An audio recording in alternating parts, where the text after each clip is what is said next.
Manipuri University की Department of Botany amasung Physics की Assistant Professor loubagi interview की Tabulation report Meeyamda puthoktribaphauba Department ani asigi interview Pangthokpa Yaroi haina maheiroi luptarukna phongdoraklei wafam asi desam KSA AIMS Suk MSF yauna maheiroi luptarukna sinduna Pangthokpa paugi mifam amada maheiroi luptaruk ki mahut sinduna desam ki President Meeyamda somorsina phongdokhibane Kwakatel Girls High School da leiba AIMS ki office ta Pangthokpa paugi mifam aduda mahakna makha tana hai Haukiba July 19 da Manipuri University ki Assistant Professor Marifunipan loubagi recruitment result haidorakpada Botany amadi Physics Department ki yauroktabaga mari lainana semkiba Enquiry Committee na interview ki Tabulation report Meeyamda puthoktribaphaoba Department ani asigi anoba interview Pangthokpa Yaroi haina maheiroi luptarukna phongdokhiba leikrabane adubu Department ani asigi interview lakliba August 5 dagi Pangthokpa yai haina July 16 da famkiba syndicate meeting na waref lokhiba si laibak thibane Enquiry Committee ama semlaga committee ki report adugi matungina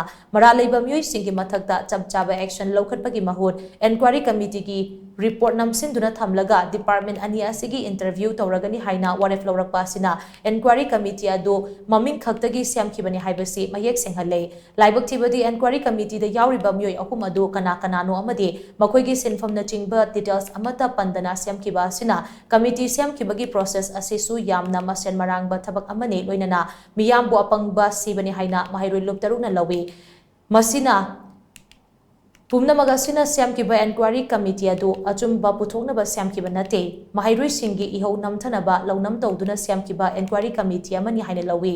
University asige maheiroi singna oza watpagi mayoknariba khudongchadaba singyanglaga Assistant Professor loubagi result haidokhibagi marumda aronba maikum amaga loinana sagundobagi mami chauna tari amade result asida soiba kya marum yauri khudam oina Anthropology Department ki shortlist thokpa matamda UR oina thoklaga Selection list na OBC oina khalakba candidate yauri loinana Geology Department ki post mari kauraga result haidokpadana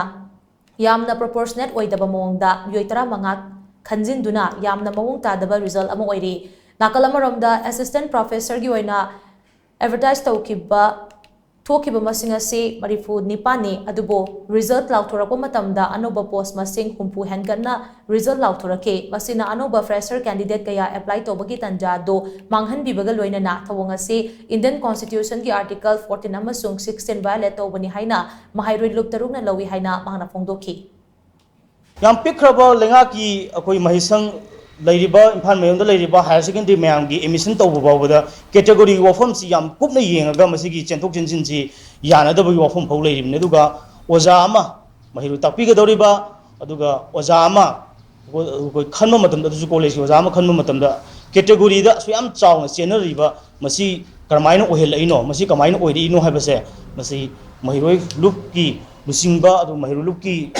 Meeyam na masi angakpa poi na asigumba akoigi yamna asoiba mayam se masi khangna sum toksinchiba taragadi Manipur state na oragasu adu university masana oragasu matamgi matungi asigumba thabak lobagi thongse dum mathabu taraga torkani aduna sumba torpa matamda adum soira sum sakhiba yabagi pot ama khaklakpasi akoi mipaiba poi aduga masi nunangbasu poi aduna asigumba thowong mayam se masi tobigano